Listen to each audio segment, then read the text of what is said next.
Житель Узбекистана Мухаммед Али, совершая паломничество в Мекку и Медину, на велосипеде проехал через Ингушетию. Житель Ташкента, привлекая внимание с флагом своей страны, получил массу похвал от братьев по вере в российских регионах.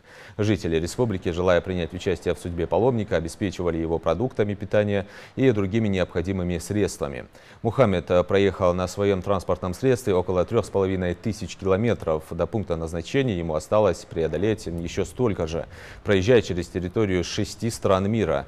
Как сообщил нам Хаджи, это его второе путешествие в священные места на двухколесном транспорте. Он до сих пор помнит тот теплый прием, который оказали ему в Ингушетии в прошлый раз. Деньги дают. Нет, не надо, у меня свои деньги. Я для нас тебе помощь будет.